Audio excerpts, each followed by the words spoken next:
Good afternoon साथियों। उम्मीद करते हैं आप लोग सब लोग बहुत अच्छे से होंगे और अपनी पढ़ाई जो है शोर से कर रहे होंगे आप लोग। चलिए, आज आपका जो जीएस का चल रहा था सेक्शन, उसमें आज आपका मैं एक शॉर्ट रिवीजन है आपका ये, ठीक है। मॉडर्न हिस्ट्री का, मॉडर्न हिस्ट्री के 2 वीडियो आएंगे, ठीक है। इसके थ्रू आपका पूरा मॉडर्न हिस्ट्री आपके फिंगर टिप्स पे होगा। आप बस शुरू से लेकर अंत तक इस वीडियो के साथ बने रहिए, आपको क्लास में सारे फैक्ट्स अच्छे से याद हो जाएंगे, ठीक है। स्टडी जी के जितने भी आपको टॉपिक में प्रॉब्लम आती है, आप जाके यूट्यूब चैनल विजिट करिए, जीएस गुरु ऑफिशियल, ठीक है। सारी प्लेलिस्ट बन गई है, आप जाके वहाँ से एक रिलेटेड ट्रिक के माध्यम से सारी स्ट्रेटेजी को आप याद कर सकते हैं जो इंपॉर्टेंट टॉपिक होते हैं। इसमें स्पोर्ट्स आपके हो चुके हैं, डांस हो चुका है, म्यूजिकल इंस्ट्रूमेंट्स हो चुका है आपका, डे एंड वीक्स हो चुका है, ठीक है। ऐसे डेली स्पेक टॉपिक आपका जो भी है मतलब डाला जाता है, ठीक है। तो आप सही रिलेटेड माध्यम से आप जाके वहाँ से सीख सकते हैं, रिलेटेड ट्रिक से सीख सकते हैं एकदम 100% आप उसको कर लोगे। स्पोर्ट्स के आई थिंक दो, हाँ स्पोर्ट्स का आई थिंक 2 पीरियड उस पर हो चुके हैं, ठीक है। 2 क्लासेस हो चुकी हैं। चलिए स्टार्ट करते हैं। चलिए देखिए, आधुनिक स्टार्ट हमारा स्टार्ट होता है। देखिए पहले कौन आया आगमन से, पहले पुर्तगाल आया, फिर कौन आया डच, फिर कौन आया अंग्रेज, फिर आपका डेनिश और फ्रांसीसी, ठीक है। पहले कौन आया पुर्तगाल, पहले कौन आया आपका पुर्तगाल, पुर्तगाल के बाद कौन आया डच, डच के बाद कौन आया अंग्रेज, अंग्रेज के बाद कौन आया डेनिश, और डेनिश के बाद फ्रांसीसी। सबसे लंबे समय तक रहा कौन अंग्रेज, सबसे लंबा समय तक रहा कौन अंग्रेज। तो सबसे पहले कौन सा आया पुर्तगाल, सबसे पहले कौन आया पुर्तगाल, ठीक है। अब देखिए पुर्तगाल में सबसे पहले कौन शासक आता है पुर्तगाल में, पुर्तगाल में सबसे पहले आया वास्को डी गामा। कौन आया Vasco D gamma, Vasco D gamma Bharat कब आता है 17 मई 1998, 17 मई 1998 को आता है। वह कहाँ आता है कालीकट के तट पर, कालीकट के तट पर। राजा जोमोरियन, राजा जोमोरियन केरल का जो कालीकट तट है वहाँ पे आता है, जहाँ के राजा कौन है जोमोरियन ने स्वागत किया। भारत के लिए समुद्री मार्ग की खोज, ना कि भारत की खोज, भारत के समुद्री मार्ग की खोज किसने की थी वास्को डी गामा ने। वास्को डी गामा भारत कब आया था, वास्को डी गामा भारत कब आया था, तो वास्को डी गामा भारत आया था 17 मई 1900 सॉरी 1498 में। कहाँ पे आया था कालीकट बंदरगाह पे आया था, ठीक है। राजा जोमोरिन, राजा जोमोरिन के पास, राजा जोमोरिन के पास, ठीक है। देखिए देखिए इसके पीछे पीछे का फैक्ट क्या है आपका।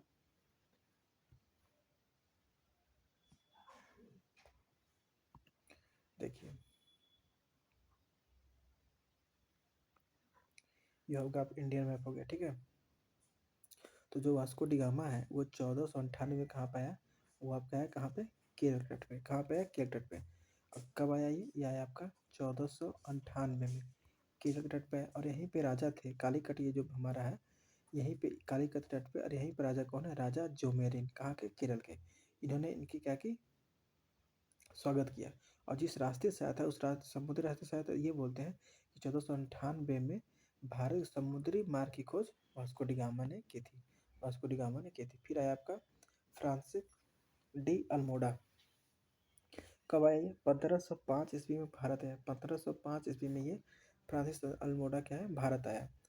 प्रथम पुर्तगाली वायसराय था ये, जो फ्रांसिस डी अल्मोडा है, ये 1505 में भारत आया। और ये क्या है, ये प्रथम पुर्तगाली वायसराय है। ब्लू वाटर पॉलिसी कौन लाता है डी अल्मोडा, वाटर पॉलिसी कौन लाएगा डी अल्मोडा, वाटर पॉलिसी कौन लाएगा डी अल्मोडा। अब देखिए याद कैसे रखेंगे, देखिए डी, ठीक है, डी अल्मोडा हो गया डी, और वाटर का क्या हो गया डब्लू, डी का उल्टा आप रीजनिंग में पढ़ेंगे, डी का उल्टा क्या था डब्लू, यानी डी अल्मोडा डब्लू, यानी कि वाटर पॉलिसी, यानी कि ब्लू वाटर पॉलिसी कौन लाया डी अल्मोडा। भारत कब आया 1505 में, भारत कब आया 1505 में, और ये पुर्तगाल का पहला वायसराय था, पहला वायसराय था, ठीक है। तो देखिए अल्फांसो डी अल्बुकर्क, तो इतना नाम नहीं याद रखना है बड़ा, आपको याद रखना है केवल अल्बुकर्क। तो गोवा में सती प्रथा को समाप्त किसने किया अल्बुकर्क ने, अल्बुकर्क ने। कौन खत्म किया अल्बुकर्क। कहती है सती प्रथा क्या था कि जब किसी शासक की मृत्यु हो जाती थी तो शासक के लाश के साथ जो उसका यानी डेड बॉडी होता था उसके साथ उसकी पत्नी को भी जिंदा जलना पड़ता था, ठीक है। तो ये अच्छा ही बताइए, लड़कियां जलेंगी, ठीक है, उनको जिंदा जला तो क्या कहेंगे अपने अब्बू को याद करेंगे, किसको याद करेंगे अपने अब्बू को, यानी कि अल्बुकर्क अपने अब्बू को कहेंगी कि हमें जलना गलत लगता है ये जीते जी, ठीक है। तो अपने किसे याद करें, अपने अब्बू को याद करें। अब्बू को याद करें यानी कि अबू कर्क ने क्या किया, सती प्रथा को क्या किया, अबू कर्क ने समाप्त कर दिया। 1510 ईस्वी में गोवा को बाजीराव के सुल्तान से छीनकर, जो 1510 में गोवा पर कब्जा कर लिया। और उस समय कौन था, बाजीराव के सुल्तान से छीनकर पुर्तगालियों की राजधानी बना दी। मतलब जो वहाँ पे सॉरी बाजीराव नहीं, बीजापुर जो था वहाँ पे गोवा में, जो बीजापुर स्थान था वो सुल्तान के हाथ से छीनकर वहाँ पे पुर्तगालियों ने अपनी राजधानी बना दी। पुर्तगालियों ने राजधानी गोवा में कब बनाई, 1510 में। सबसे पहला आया कौन था, वास्को डी गामा, 17 मई 1498 कालीकट तट पर, ठीक है। 1505 में पहला वायसराय आया था जिसका नाम क्या है, डी अल्मोड़ा। डी का उल्टा डब्ल्यू, यानी कि वाटर ब्लू पॉलिसी कौन लाया, तो आपका लाया डी अल्मोड़ा। गोवा में सती प्रथा कौन खत्म करेगा, अपने अब्बू से कहेंगी लड़कियां, यानी कि अबू कर्क। और ये 1510 में गोवा को राजधानी बनाया। बीजापुर का शासक जो था सुल्तान, वहां से छीन कर पुर्तगालियों के हाथ में हैंड ओवर कर दिया गोवा को, ठीक है। तो पुर्तगाल से आपको इतना याद रखना है, पुर्तगाल से आपको इतना याद रखना है। अब देखिए नेक्स्ट, डच। किसकी बात करते हैं, डच की। किसकी बात करते हैं हम, डच की। देखिए 1605 ईस्वी में प्रथम फैक्ट्री, डच का वैसे क्या रखना है आपको कि 1605 में प्रथम फैक्ट्री कहाँ खोली सर, मसूलीपट्टनम।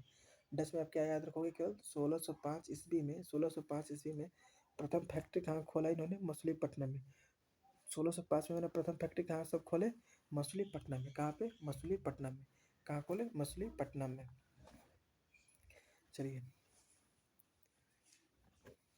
अब देखते हैं जो सबसे लंबे समय तक हमारे यहाँ रहे, अंग्रेज, ठीक है। जो सबसे लंबे समय तक हमारे यहाँ रहे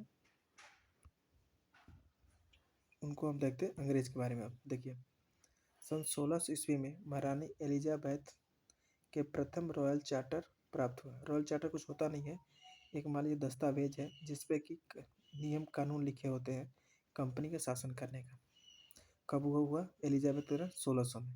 1608 में विलियम्स हॉकिंस जहांगीर के दरबार में आया। यानी जो सबसे पहले 1608 में जो विलियम हॉकिंस किसके दरबार में आया, तो जहांगीर के दरबार में आया। 1600 में ये चार्टर एक्ट एलिजाबेथ ने बनाया, कुछ नियम कानून अपना, ठीक है। और 1608 में जो विलियम्स हॉकिंस था वो कहाँ आया, जहांगीर के यहाँ। विलियम हॉकिंस कहाँ आया, जहांगीर में आया। अब कैसे याद रखेंगे आप इसको, देखिए जहांगीर जो था वो हॉकिंस का कुकर था, हॉकिंस के कुकर में खाना खाता था। हॉकिंस के कुकर में, जहांगीर कहाँ खाता था, हॉकिंस के कुकर में खाता था जहांगीर खाना। तो 1608 में हॉकिंस कहाँ आया, जहांगीर के दरबार में, ठीक है। फिर आठ आठ में ये 7 साल बाद, सब साथ साथ तो अंग्रेज वाले आ रहे थे, साथ बना के अपना। तो 7 साल बाद यानी 8 7 15 यानी 1615 को थॉमस रो जो है वो जहांगीर के दरबार में आया। फिर जहांगीर के दरबार में फिर एक आया, कौन आया, वो थॉमस रो आया। थॉमस रो की बात है कि थॉमस रो ने जहांगीर के दरबार में दौरा किया एक बार फिर आके। 1608 में हॉकिंस आया और दौरा करने कौन आया था, 1615 में थॉमस रो आया था, ठीक है। देखिए 1644 ईस्वी में फ्रांस के सम्राट लुई 14, कौन सम्राट, कौन थे फ्रांस के, लुई 14। फ्रांस के सम्राट कौन थे आपके, लुई 14, ठीक है। ये तो अंग्रेज के बारे में हो गया ना। अब देखिए ये आपका फ्रांस, अब देखिए फ्रांसिस के बारे में। तो जो फ्रांस के राजा थे कौन थे, ये लुई 14। फ्रांस के शासक कौन थे आपके, लुई 14 के मंत्री कोलबर्ट के प्रयास में फ्रेंच ईस्ट इंडिया कंपनी की स्थापना हुई। यानी 1664 के ईस्वी में लुई 14 जो कि राजा हैं कहाँ के, फ्रांस के, उनके मंत्री कोलबर्ट के प्रयास से फ्रेंच ईस्ट इंडिया कंपनी की स्थापना हुई सन 1664 में। सन 1664 में हम देख के आ रहे हैं फ्रांस, अभी डेनिस को देखते हैं अभी, ठीक है। तो क्या कहेंगे, लुई 14 यानी जो मान लीजिए, सॉरी, जो आपका लुईस 14 है, जो हमारा लुईस 14 है, इनका सेनापति यानी कि मंत्री कौन है, कोलबर्ट। इसके प्रयास से फ्रेंच ईस्ट इंडिया कंपनी की स्थापना होती कब, 1664 में। 1664 में फ्रेंच ईस्ट इंडिया कंपनी की स्थापना होती है।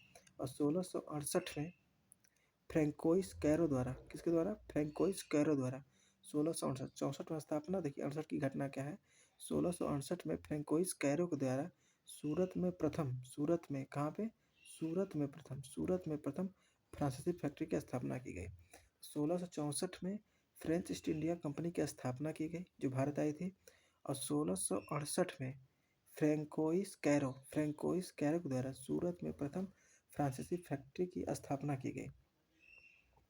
गोलकुंडा रियासत के सुल्तान से अधिकार प्राप्त करने के पश्चात, जो गोलकुंडा के रियासत के सुल्तान से अधिकार प्राप्त कर लिया इन्होंने कब, 1669 में मसूलीपट्टनम में दूसरी व्यापारिक कोठी बनाई। यानी पहली अपनी व्यापारिक कोठी कहाँ बनाई, सूरत में। लेकिन अस्थायी रूप से कहा जाए तो गोलकुंडा रियासत के सुल्तानों द्वारा जब इन्हें अधिकार पत्र प्राप्त हो गए तो इन्होंने 1669 में पहली आधिकारिक फैक्ट्री कहाँ बनाई, आधिकारिक फैक्ट्री क्या बोलेंगे, दूसरी फैक्ट्री कहाँ बनाई 1669 में, कहाँ पे, मसूलीपट्टनम में, दूसरी फैक्ट्री मसूलीपट्टनम में। और लुईस 14 से जो वहाँ के फ्रांस के शासक होते हैं उनका मंत्री कोलबर्ट के द्वारा फ्रेंच ईस्ट इंडिया कंपनी की स्थापना की जाती है। 68 में सूरत में प्रथम फ्रांसीसी अपनी फैक्ट्री बैठाते हैं। और दूसरी कोठी का नाम मसूलीपट्टनम, जो कि कब, 1669 में। और गोलकुंडा के जो रियासत वहाँ के शासक थे उनके द्वारा इन्हें अधिकार पत्र प्राप्त हो जाता है उसके बाद। ठीक है, अब बात करते हैं किसकी, डेनिस की। डेनिस की। चलिए देखिए, डेनिस का भारत में आगमन 1616 होता है। कब होता है, 1616 होता है। 1616 देखिए, हम 1616 होता है। 1616 होता है किसका, डेनिस का। अब यहाँ से बात डेनिस से देख लीजिए, पहले 1616 होता है। फिर भारत श्रीलंका दक्षिण पूर्वी एशिया से व्यापार करते हेतु डेनिस ईस्ट इंडिया कंपनी की स्थापना होती है। डेनिस ईस्ट इंडिया कंपनी की स्थापना किससे होती है, भारत श्रीलंका एवं दक्षिण पूर्वी एशिया से व्यापार करने हेतु डेनिस ईस्ट इंडिया कंपनी की स्थापना होती है। व्यापारिक, देखिए जो सारे आए थे ना सब व्यापार के उद्देश्य से आए थे, लेकिन जो ये चोट्टे अंग्रेज आए थे ना, ये अपनी रणनीति कुछ और लेके आए थे। इन्हें पहले शासन करना था, फिर भारतीय जनता को मूर्ख बना के इन पर शासन भी करना था। देखिए ये सिर्फ अंग्रेज शासन करने के उद्देश्य से आए थे। इंग्लैंड जहाँ जहाँ गया वहाँ पे अपना सत्ता स्थापित कर अधिकतर कंट्री को इसने अपने गुलाम बनाए हुए थे ईस्ट इंडिया कंपनी। डेनिस देखिए 1616 में आया। 1620 ईस्वी में ट्रैंक्यूबार 1620 में ट्रैंक्यूबार 1620 में ट्रैंक्यूबार में था। 1676 में सोरामपुर बंगाल में अपनी फैक्ट्री स्थापित करते हैं। फैक्ट्री कहाँ स्थापित करते हैं सब, 1620 में कहाँ पे, ट्रैंक्यूबार में। और 1676 में कहाँ, सोरामपुर बंगाल में स्थापित। यानी 1676 में कहाँ पे, सोरामपुर बंगाल। और 1620 में कहाँ पे, ट्रैंक्यूबार में फैक्ट्री स्थापित करते हैं। डेनिसों ने अपनी सभी फैक्ट्रियाँ अंग्रेजों को बेच दी। जो सत्ता में कमजोर रहेगा, ठीक है, शासन करने आए।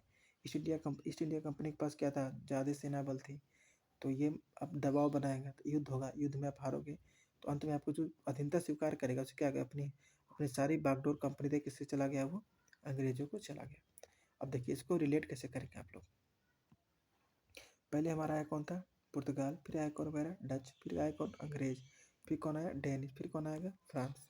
ठीक है, तो पुर्तगाल पहले आया, पुर्तगाल हमारा पहले आया। ठीक है, अब देखिए पुर्तगाल से पहले कौन आया, पुर्तगाल के बाद डच, डच के बाद अंग्रेज, अंग्रेज के बाद कौन है, डेनिश, डेनिश के बाद कौन है आपका, फ्रांसी। ये देखिए 1498 के समय ये आया डच 1605 में। फिर अंग्रेज हमारा कब आया, 1600, ठीक है 1600 में 1608 से ये मतलब आना शुरू किया ना, तो ये तो महारानी का चार्टर एक्ट बना था। उसके बाद डेनिस आया, डेनिस के बाद फिर ये 1664 से फ्रांसिस आ गए। ठीक है, चलिए ये सबसे इम्पोर्टेंट यही घटना है क्योंकि यही हम लोग के देश पे शासन करते हैं, तो इन्हीं के बारे में आगे पढ़ेंगे। चलिए शुरू करते हैं। अब बात करते हैं किसकी, भूमि सुधार आंदोलन की। किसकी, भूमि सुधार आंदोलन की, भूमि सुधार आंदोलन की। इसमें हमारा पहला क्या है, अस्थाई बंदोबस्त, दूसरा रैयतवाड़ी, तीसरा क्या है, अस्थाई बंदोबस्त, रैयतवाड़ी और महालवाड़ी। ठीक है, महालवाड़ी बोलिएगा फिर से, अस्थाई बंदोबस्त, रैयतवाड़ी व्यवस्था और महालवाड़ी देखिए 1793 ईस्वी में कॉर्नवालिस द्वारा अस्थाई बंदोबस्त लाया गया। अस्थाई बंदोबस्त किसके द्वारा? 1793 लॉर्ड कॉर्नवालिस के द्वारा अस्थाई बंदोबस्त लाया गया। जमींदारी प्रथा के नाम से जाना जाता है। अस्थाई बंदोबस्त क्या है? जमींदारी प्रथा के नाम से जाना जाता है। कहाँ पे? बंगाल, बिहार, उड़ीसा तथा वाराणसी के प्रांतों में वसूली जाती थी ये।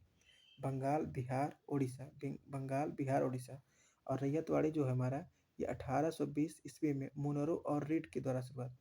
ये 1793 अस्थाई 1793 में और 1820 में मुनरो और रीड द्वारा शुरुआत की गई थी रैयतवाड़ी। कहाँ पे? मद्रास, बॉम्बे, असम के कुछ हिस्सों में लागू, असम के कुछ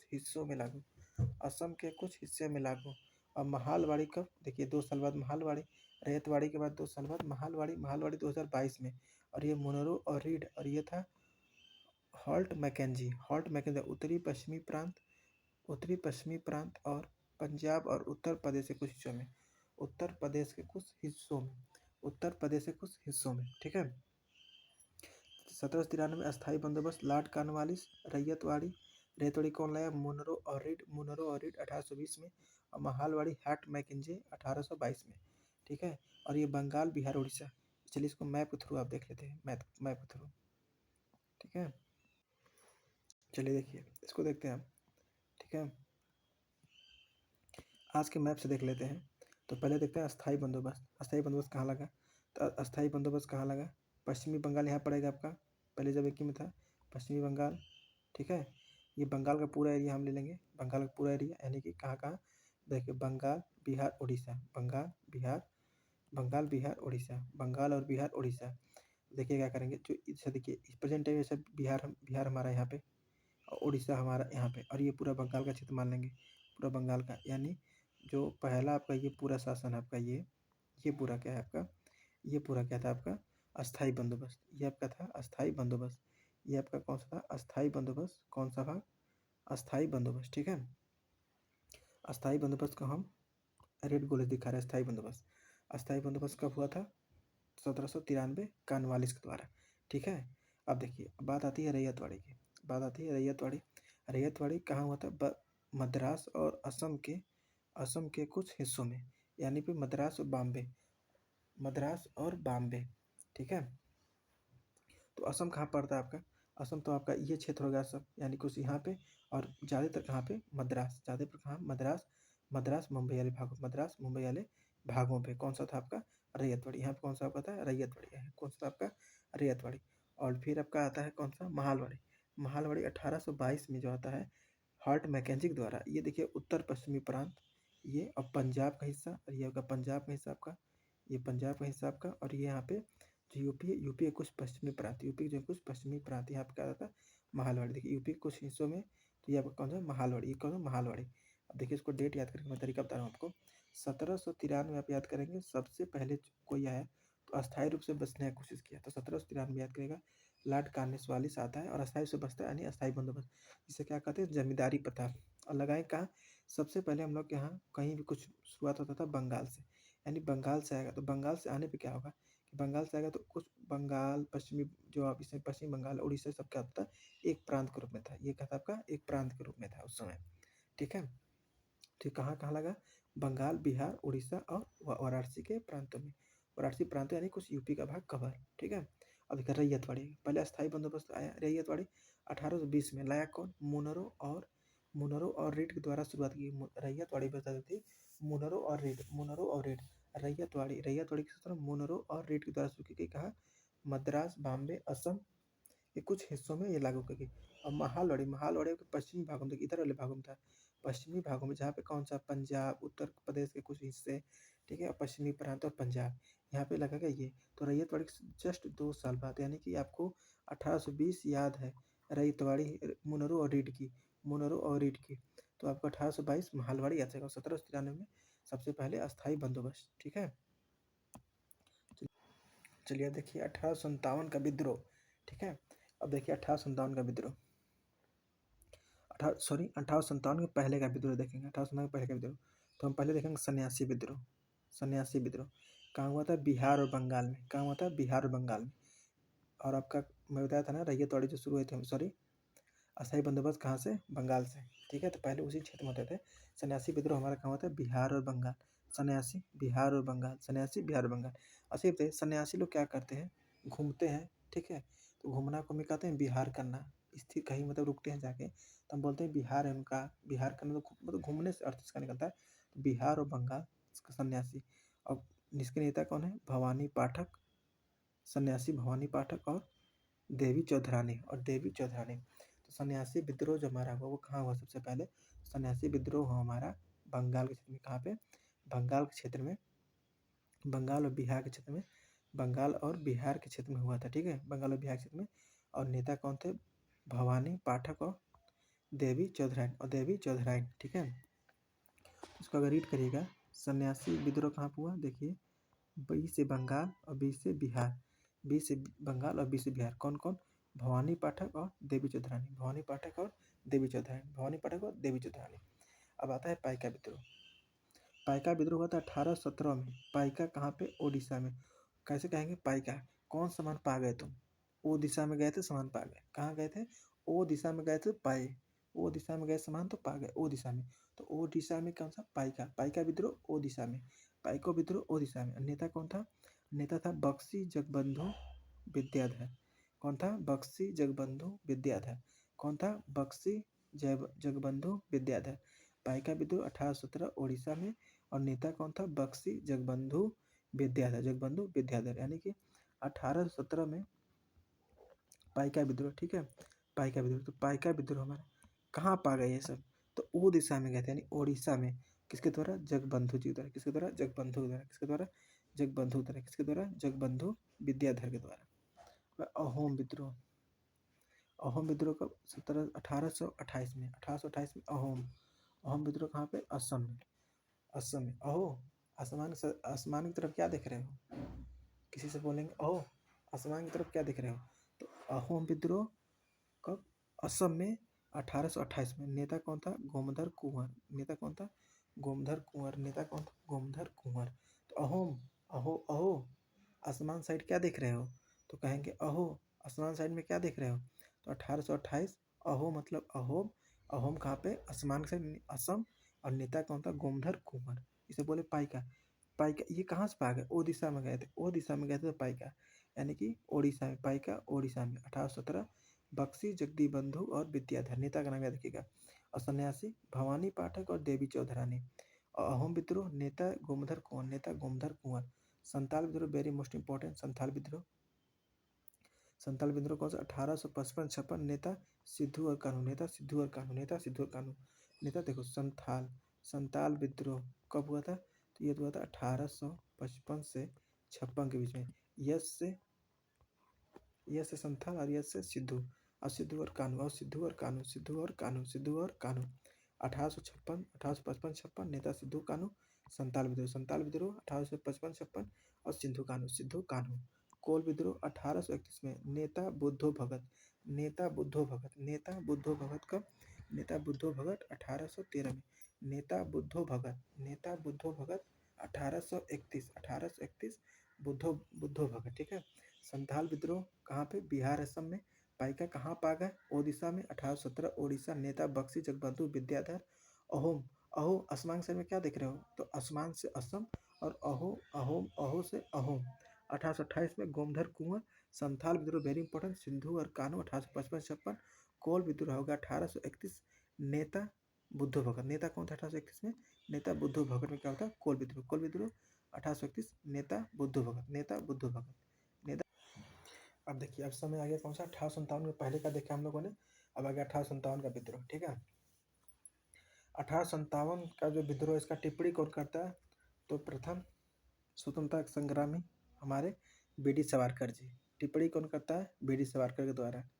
ठीक है, टिप्पणियाँ कौन किया, बी डी सावरकर। प्रथम स्वतंत्रता संग्राम, यानी कि जो 1857 क्रांति से प्रथम स्वतंत्रता संग्राम किसने कहा था इसके बारे में, तो कहा था बी डी सावरकर जी ने। B D Savarkar, B D Savarkar ने क्या कहा था, प्रथम स्वतंत्रता संग्राम। और रियल में हमारे ये देश का 1857 का जो विद्रोह था, यदि उस समय सब लोग एकजुट होकर मतलब लड़े होते, ठीक है, जैसे कि लखनऊ के नवाब अपने अपने क्षेत्र के लिए, कानपुर के नाना साहब अपने साहब के लिए, अपने मतलब क्षेत्र के लिए महारानी वीर नाम के पहले जस वीर लगाइए, वीर जो हमारी वीरांगना है, हमारी औरतें हैं ये रानी लक्ष्मीबाई जी, ये मतलब झांसी प्रांत के लिए। तो लोग अपने अपने प्रांतों के लिए, अपने अपने राज्यों के लिए लड़े।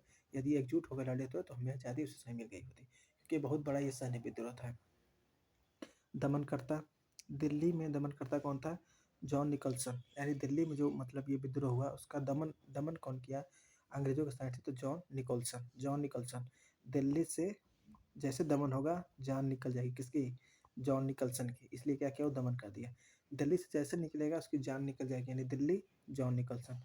लखनऊ से हेनरी लॉरेंस, लखनऊ से हेनरी लॉरेंस, लखनऊ से हेनरी, ल से लखनऊ, ल से लॉरेंस, यानी हेनरी लॉरेंस। और झांसी से ह्यूरोज, झांसी से ह्यूरोज, झांसी से ह्यूरोज, झांसी से ह्यूरोज। झांसी से कौन था? ह्यूरोज। दिल्ली से जान निकल जाएगी, जान निकोलसन। लखनऊ से कौन था? हेनरी। ल से लॉरेंस और ल से लखनऊ, और झांसी से ह्यूरोज। नेता, दिल्ली से दमन जॉन निकोलसन। नेता लेकिन कौन था? बहादुर शाह जफर, जिसे कहा बख्त खान, बहादुर शाह जफर। लखनऊ से बेगम हजरत महल, कानपुर से नाना साहब तात्या टोपे, जगदीशपुर बिहार कुंवर सिंह, और झांसी से महारानी लक्ष्मीबाई, वीरांगना रानी लक्ष्मीबाई जी वहाँ से थी। कारण क्या था ये होने का? ठीक है, देखिए इंपॉर्टेंट ये है, इंपॉर्टेंट इस बात को याद रखिएगा। दिल्ली से कौन है? John Nicolson. दिल्ली से निकलोगे जान निकल जाएगी। ल से लखनऊ, ल से लॉरेंस, हेनरी लॉरेंस, और झांसी ह्यूरोज। दिल्ली में बहादुर शाह जफर, याद करिएगा। लखनऊ बेगम हजरत महल, कानपुर नाना साहब तात्या टोपे, जगदीशपुर बिहार कुंवर सिंह, और झांसी रानी लक्ष्मीबाई। कारण क्या है? ब्रिटिश नेतृत्व। कारण क्या है? देखिए, गवर्नर जनरल कैनिंग तथा इंग्लैंड का पीएम कौन था उस समय? जो नेतृत्व कर रहा था कौन था? पामस्टन। कौन था? पामस्टन। यानी गवर्नर जनरल कौन था? वारेन हेस्टिंग, सॉरी कैनिंग था। कौन था उस समय? जनरल, जनरल गवर्नर जनरल कौन था हमारा? तो वो था कैनिंग। कौन था उस समय? कैनिंग। कौन था? कैनिंग। कैनिंग ही काय काय कर रहा था ये सब काम करते समय। कौन ही कर रहा था? कैनिंग। कैनिंग काय काय कर रहा था इस विद्रोह में, काय काय कर रहा था? कैनिंग से याद रखिएगा। 1897 के विद्रोह में कैनिंग क्या कर रहा था? काय काय कर रहा था, यानी कि जनरल कैनिंग। और इंग्लैंड का पीएम कौन था? पामस्टन। इंग्लैंड का पीएम कौन था? पामस्टन। बताइए 1897 के मतलब होने का कारण क्या है? तो ब्रिटिश नेतृत्व। एक तो पहले कैनिंग का, और वो इंग्लैंड के पीएम पामस्टन का जो शासन था, व्यवस्था, उसका नियम। हड़प नीति, हड़प नीति से कहते हैं डलहौजी द्वारा 1848 में सतारा को, मतलब क्या था ना, जिनके अपने खुद के संतान नहीं होते थे, ठीक है, उस राज्य को हड़प लेना, मतलब कोई ना कोई मतलब लगा, कहीं अनुशासन लगा के, कहीं कुशासन लगा के, मतलब उनको हड़पना। झांसी रानी लक्ष्मीबाई उन्होंने लगाया था, मतलब डॉक्टर लवलेट्स, मतलब कि वहाँ पे हड़प नीति जो लगाया उन्होंने, वो बच्चों के लेकर लगाया, क्योंकि महारानी लक्ष्मीबाई की अपना मतलब कोई पुत्र नहीं था, उनके स्वयं का अपना पुत्र उनका नहीं था, ठीक है। और इनकी रीति क्या थी कि आप गोद लिए पुत्र को आप अपने गद्दी पर नहीं बिठाएंगे, नहीं आपका वारिस कोई, तो आप सीधे ये हैंड ओवर करिए ब्रिटिश गवर्नमेंट को। इसी विद्रोह में महारानी लक्ष्मीबाई ने किया, ठीक है। देखिए क्विक रिविजन है, पूरी आपको ऐतिहासिक कहानी नहीं सुनाया जा सकता, बस थोड़ा थोड़ा रेट करके आप समझिए, और आपको याद करना सबसे ज़्यादा जरूरी है। हड़प नीति जो आती है, लॉर्ड डलहौजी करता है। देखिए 1848 में किसको? सतारा को। 1848 में सतारा को, 49 में संबलपुर, और 53 में झांसी। तीन चीज़ याद रखेंगे। 1848 सतारा, 1849 संबलपुर, 1848 सतारा। 1848 सबसे पहले कहाँ सताया गया? 1848 सतारा। फिर 1849, 1849 कहाँ पे? 1849 संबलपुर, 1849 संबलपुर, जैतपुर, संबलपुर और जैतपुर, 1849 संबलपुर जैतपुर, 1849 संबलपुर जैतपुर, 1853 में झांसी। फिर से इसको याद करेंगे। 1848 सबसे पहले कहाँ सताया? 1848 सतारा, 1849 में संबलपुर और जैतपुर, 1853 में झांसी।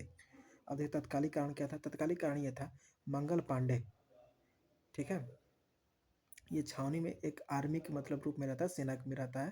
तो उसमें क्या अफवाह फैलाएगी कि जो कारतूस है उसमें गाय की चर्बी, गाय की चर्बी मतलब उसमें लगाया गया, जैसे मुंह से खींच के कारतूस फेंकना होता था।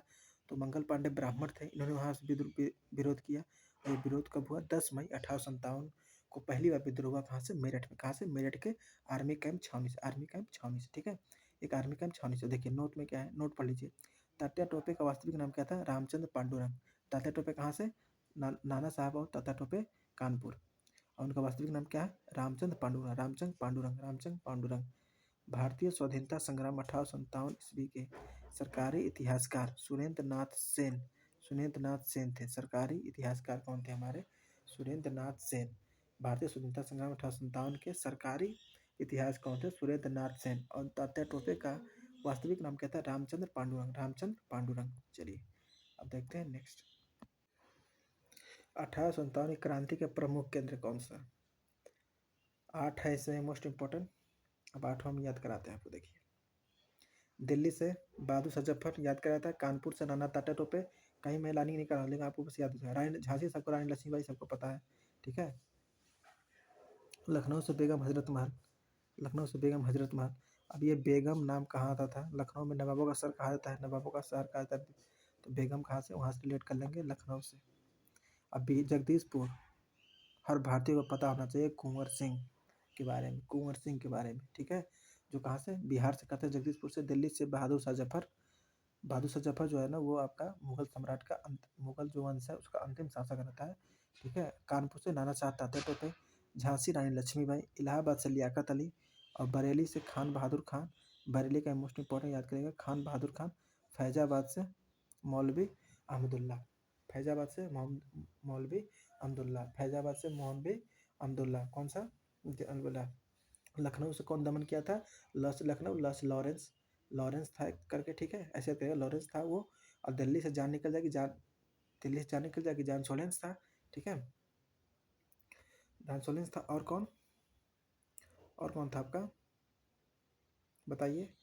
एक और बताया था, कौन कौन सा? दिल्ली, लखनऊ और झांसी। झांसी से कौन था? यूरोज।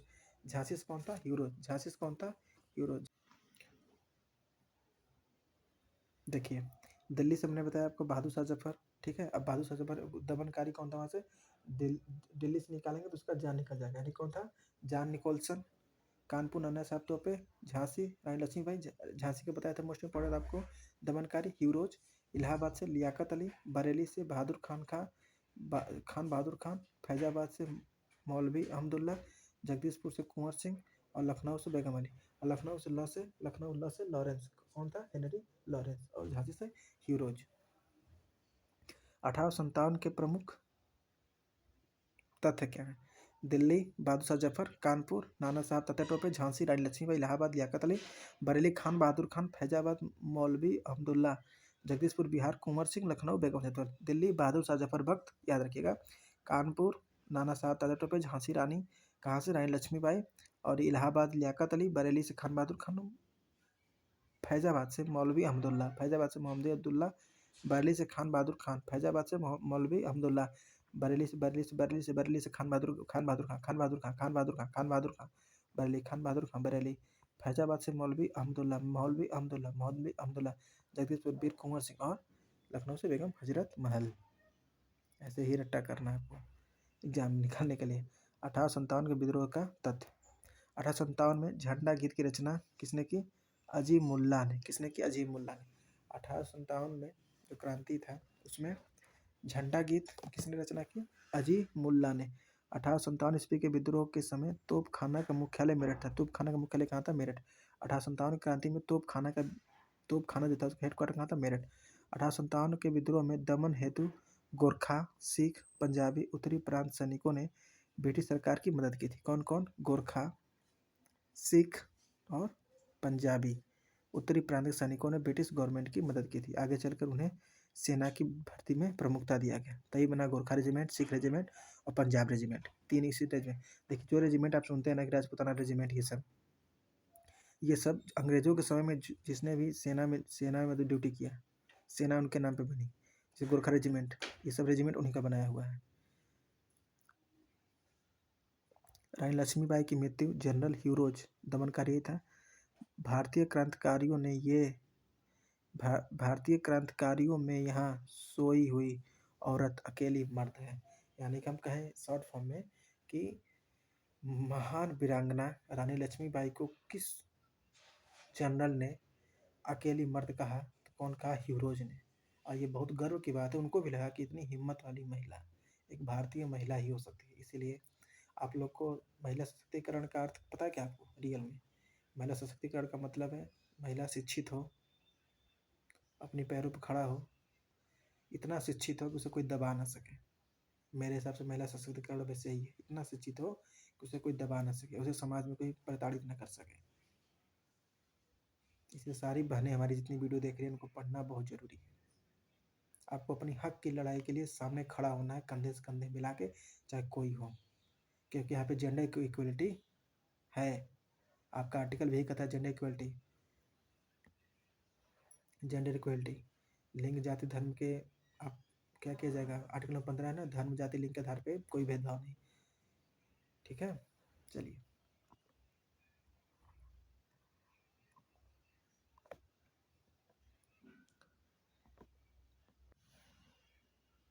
चलिए देखिए 1857 के विद्रोह में प्रमुख पुस्तक, बी.डी. सावरकर, इन्होंने कहा था प्रथम स्वतंत्रता संग्राम, तो कहा the Indian war of independence. क्या कहा था, प्रथम स्वतंत्रता, तो इन्होंने इंडिपेंडेंस नाम से बुक लिखा, पकड़ लोगे आप, इसे एग्जाम नहीं है। The Indian war of independence 1857 यानी 1857। देखिए मैं जो हिंदी वर्ड यूज करता हूँ आपको याद करने के लिए, 1857 से पहले आपको 1857 याद होगा। ठीक है, एग्जाम में याद होना ज़्यादा मस्ट है। लैंग्वेज कौन सा प्रयोग किया जा रहा है उससे मतलब नहीं, आपको याद होना चाहिए।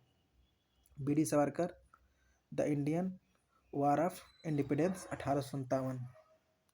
आर.सी. मजुमदार, सिपाही mutiny and the revolt of 1857। वैसे यानी जितने बुक का नाम देगा समय 1857 देगा, लेकिन पकड़ना कैसे, आर.सी. मजुमदार, सी आ रहा है ना, सिपाही मिनिटी, आर.सी. मजुमदार यानी कि सी मिनिटी, देखिए सी आ रहा है ना सिपाही, एम मजुमदार का, एम मजुमदार का, देखिए ध्यान से, सी से सिपाही और मजुमदार का एम से म्यूनिटी, यानी कि सिपाही mutiny and the revolt of 1857, R C. Majumdar. P C. Joshi, P C. Joshi, P C. Joshi कौन सा है, रिबेलियन 1857।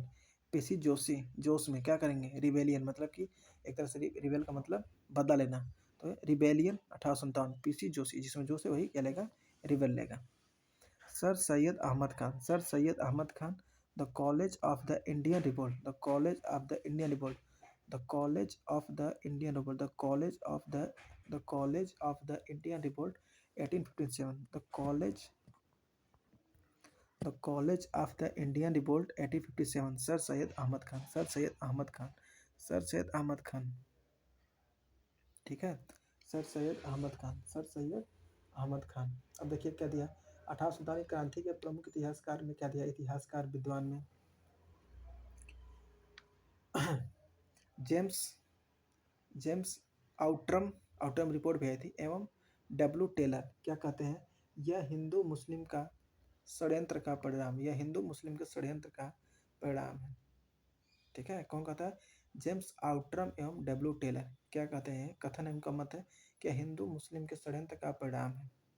बेंजामिन डिजारियली, ब्रिटिश सांसद तथा विपक्ष का नेता, ब्रिटिश सांसद तथा विपक्ष का नेता, कौन, जो पामस्टम उसमें पीएम है, उसके कैनिन था और पामिस्टम था वहाँ पर पीएम, तो पीएम का क्या होगा, विरोध का जो होगा नेता, तो कौन था, राष्ट्रीय विद्रोह था, राष्ट्रीय विद्रोह था, किसने कहा, बेंजामिन डिजारियल, जो कि उसमें का ब्रिटिश नेता था, विपक्ष दल का नेता, राष्ट्रीय विद्रोह था। आर.सी. मजुमदार क्या कहते हैं, आर.सी. मजुमदार, सी से सिपाही, एम से म्यूनिटी, बुक का नाम, ये कहते हैं, यह तथाकथित प्रथम राष्ट्रीय स्वतंत्रता संग्राम न तो प्रथम, न ही राष्ट्रीय और न ही स्वतंत्रता संग्राम था। इन्होंने क्या कहते हैं, यह तथाकथित प्रथम राष्ट्रीय स्वतंत्रता संग्राम न तो प्रथम, न तो राष्ट्रीय और न ही स्वतंत्रता संग्राम था।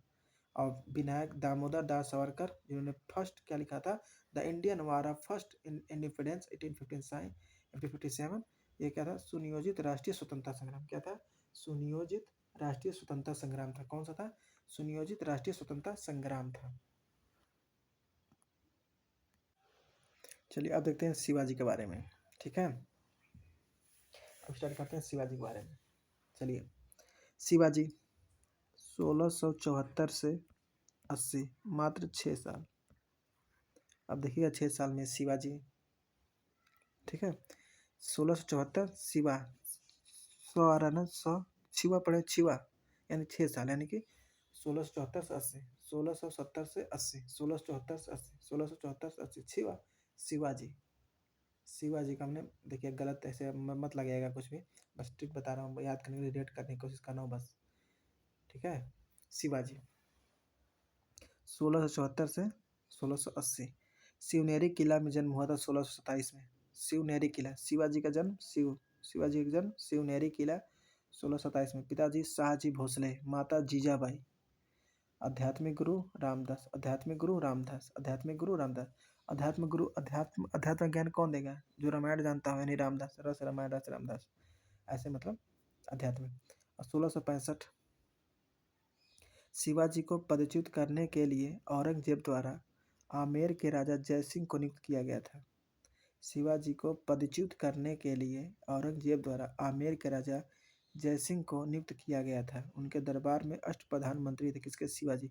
पदच्युत करना मतलब पद से हटाना। 1665 में कौन किया था? औरंगजेब किसे भेजा था? राजा जयसिंह को, राजा आमेर का राजा राजा जयसिंह को। और शिवाजी के दरबार में अष्टप्रधान रहते थे, तो अष्टप्रधान किसके दरबार में? शिवाजी के दरबार में। स्वदेश मुखी महाराष्ट्र की भूमियों पर 10% अतिरिक्त कर था। स्वदेश का था, ये था भूमि कर, ये था भूमि, और भी कितना? 10% टैक्स था। अष्टप्रधान के अंतर्गत महत्वपूर्ण पद क्या था? पेशवा और आमत्य का। पेशवा और आमत्य का जो अष्टप्रधान था, इसमें दो महत्वपूर्ण पद कौन थे? पेशवा और आमत्य का। भूमि मापन किसमें करते थे? काठी में। इतने कट्ठा जो चलता ना काठी में, उसी को भूमि मापन काठी में। राज्याभिषेक 1674 से 80। 1674 में काशी के विद्वान पंडित गंगा भट्ट के द्वारा रायगढ़ किला में किया गया था। कहाँ पे किया गया था? रायगढ़ किला में। जन्म कहाँ हुआ था इनका? शिवनेरी किला में। पिताजी का नाम भोसले, पिताजी का नाम क्या था? पिताजी का शाहजी भोसले। 1674 में जन्म शिवाजी महाराज, यानी कि हमने छिवा पढ़ा था एक बार, यानी कि 6 साल का गैप है इनमें। इनके तो गद्दी में बैठे 1674 में। कहाँ पे बैठे?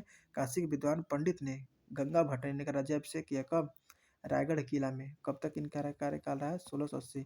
पिताजी हैं इनके शाहजी भोसले, माता जीजाजी भोसले। और आध्यात्मिक गुरु कौन होगा? जो अध्यात्म का ज्ञान रखता है कि रामदास। 1655 में इन्हें से पद से हटाने के शिवाजी को औरंगजेब ने आमेर के शासक राजा जय सिंह को नियुक्त किया था। इनके इनके दरबार में अष्टप्रधान कबीर अष्टप्रधान पद था, जिसमें से दो पद था, पेशवा और आमत्य का। पेशवा और आमत्य का जो सबसे इंपॉर्टेंट पद था। भूमि का मापन करते थे हम काठी में, और इसमें स्वदेशी मुखी एक भूमि टैक्स था जो कि 10% अतिरिक्त कर था।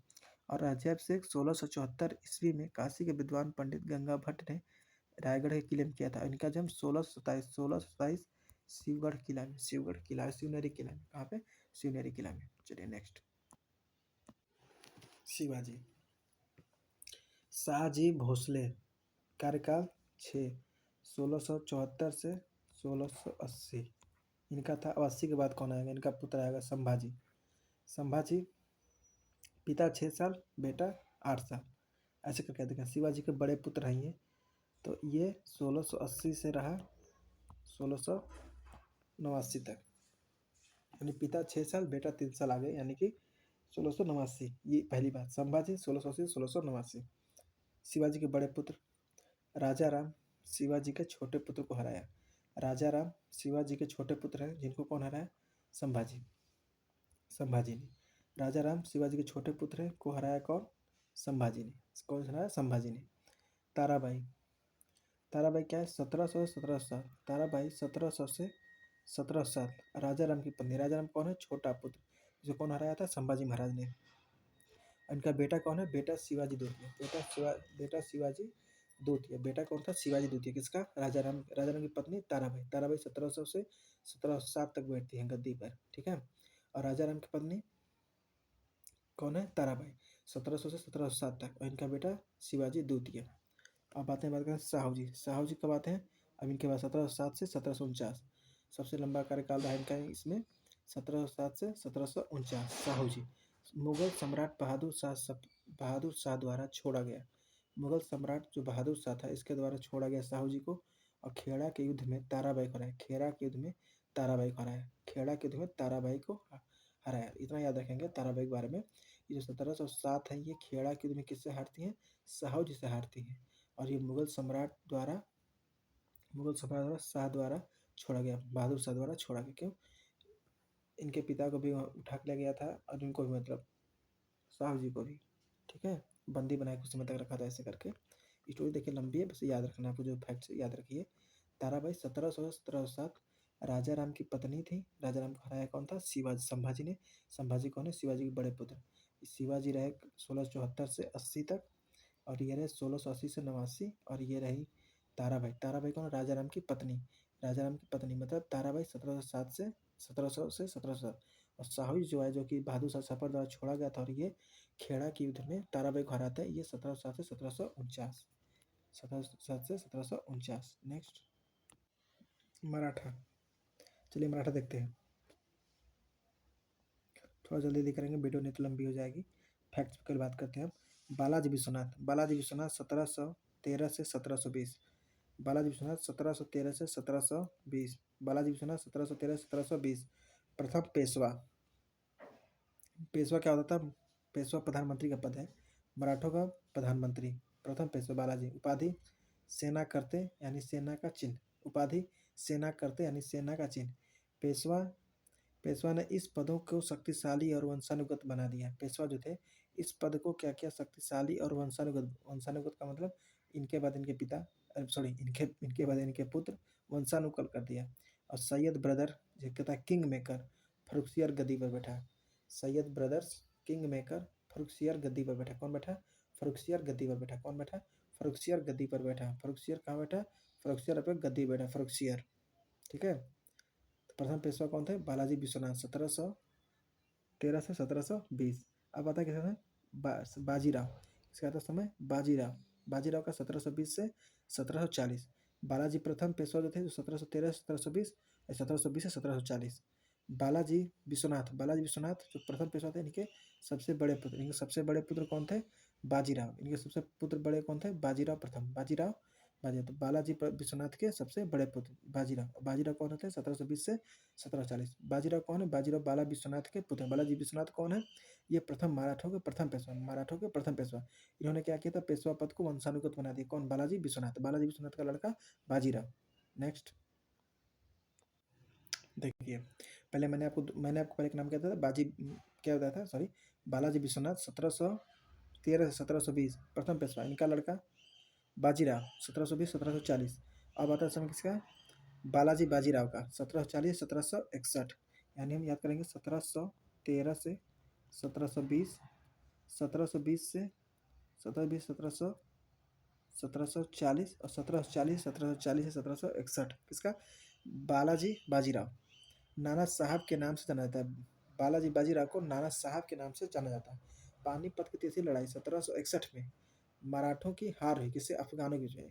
तो पानीपत का तीसरी, देखिए पानीपत का प्रथम लड़ाई 1526, बाबर और इब्राहिम लोदी। सेकेंड हुआ था हेमू और अकबर 1556। और पानीपत की तीसरी लड़ाई होती है 1761, मराठों और अफगानों के बीच। अफगान जीतता है, और पानीपत की तीसरी बार में मराठा हारते हैं। 1761 में पानीपत का थर्ड बार। पानीपत का थर्ड बार अफगानों के द्वारा। ठीक है, चलिए नेक्स्ट। चलिए देखिए, आंग्ल मराठा बहुत इंपॉर्टेंट है। प्रथम आंग्ल मराठा युद्ध कब हुआ था? द्वितीय कब हुआ था? तृतीय कब हुआ था? यानी कितने अंग था? 3। याद कैसे करेंगे? देखिए, पहला हुआ कब आपका? 1775 से 82। 1775 से 82। 1775 से 82। 1775 से 82, यानी कितना चला? 7 साल। आंग्ल मराठा प्रथम 1775 से 1782। और द्वितीय मेरा कब हुआ? 1813 से 1805, सिर्फ 2 साल। द्वितीय साल 2 चला। द्वितीय अंगूठा याद करेंगे, 2 साल चला। कितना? 3 से 5, 2 साल। 1803 से 1805। और तृतीय अंग्ल मराठा युद्ध 3 साल चला, 1816 से 1819। 1816 से 1819, यानी कि देखिए प्रथम अंग्ल मराठा हम 1700 का समय चलेगा। 1775 से सब 7 साथ लड़ रहे थे प्रथम में। 1775 से 1782, 7 साल तभी चला। 7 साथ लड़ रहे थे सब। प्रथम अंग्ल मराठा में सब 7 साथ लड़ रहे थे, यानी 7 साथ यानी 7 साथ, यानी 1775 1782 ऐसे याद रहेगा। और द्वितीय मराठा सिर्फ 2 साल लड़े, यानी कि 1803 से 1805। और तृतीय मराठा 3 साल लड़े, 1813 से 1816 से 1819। 1816 से 1819। नेक्स्ट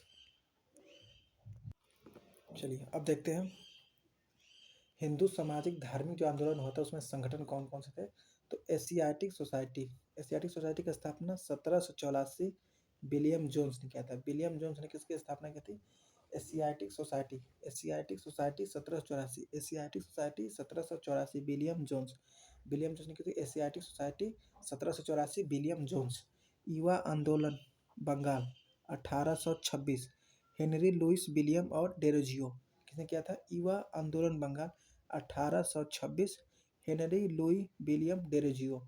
एशियाटिक सोसाइटी की स्थापना 1784।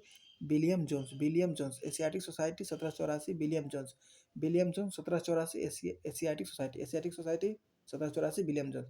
Asiatic society 1784। William Jones. Asiatic society 1784। William Jones. युवा आंदोलन बंगाल 1826। हेनरी लुई विलियम और Derozio. Henry Derozio. Henry Derozio. Henry Derozio, दो याद करिए, हेनरी और डेरोजियो। हेनरी और डेरोजियो। हेनरी डेरोजियो, पूरा नाम से याद हो जाएगा आपको। युवा आंदोलन 1826। Henry Derozio. धर्मसभा 1829-30। राधाकांत। राधाकांत धर्म के बारे में राधा माँ को ज़्यादा ज्ञान था। राधा माँ यानी कृष्ण कृष्ण राधा, राधा वहाँ से डेट कर रहा हूँ। तो धर्मसभा 1829-30। राधा यानी राधाकांत देव। राधाकांत देव। राधाकांत देव। तद्बोधनी सभा। तद्बोधनी सभा 1839। देवेंद्रनाथ टैगोर। तद्बोधनी सभा 1839। देवेंद्रनाथ टैगोर। देवेंद्रनाथ टैगोर। देवेंद्रनाथ टैगोर। तद्बोधनी सभा 1839। तद्बोधनी सभा 1839। देवेंद्रनाथ देवेंद्रनाथ टैगोर। देवेंद्रनाथ टैगोर। देवेंद्रनाथ टैगोर। कहाँ? देवेंद्रनाथ टैगोर। देवेंद्रनाथ टैगोर। देवेंद्रनाथ टैगोर। देवेंद्रनाथ टैगोर। ठीक है, ये करीब इसका स्थान बताते हैं आपको कहाँ कहाँ था। ठीक है, चलिए। Asiatic society 1784। William Jones. कहाँ पे होता है? कलकत्ता बंगाल। युवा आंदोलन 1826। Henry Derozio. कहाँ पे? कलकत्ता बंगाल। धर्मसभा 1829। धर्म कौन मानेगा? 29। धर्म कौन मानेगा? राधा। राधाकांत देव, कलकत्ता।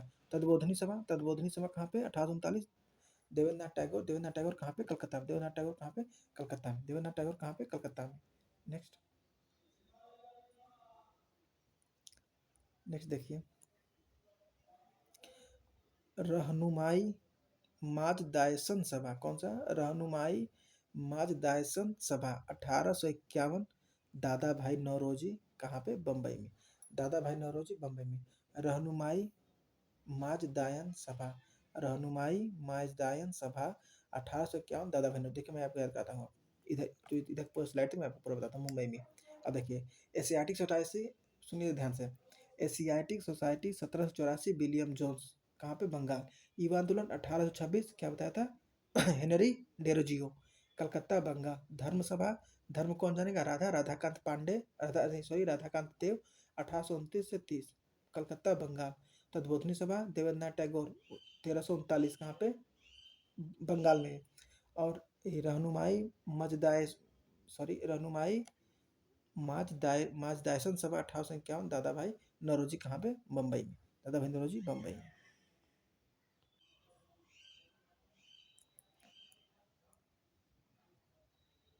देखिएगा, फिर से इसका रिविजन करते हैं। ठीक है, Prarthana Sabha 1867। Atmaram Pandurang, Bambai. Theosophical society 1875। Blavatsky, अलकाप, New York. Radha Krishna mission 1897। Swami Vivekananda, Belur. Servant of Indian society 1905। Gopal Krishna Gokhale. कहाँ पे? ये भी बम्बई में। हिंदू सभा कहाँ पे? हिंदू सभा 1915। मदन मोहन मालवीय, हरिद्वार। और विश्व भारती 1921। रविन्द्रनाथ टैगोर, कलकत्ता। रविन्द्रनाथ टैगोर, कलकत्ता। चलिए नेक्स्ट।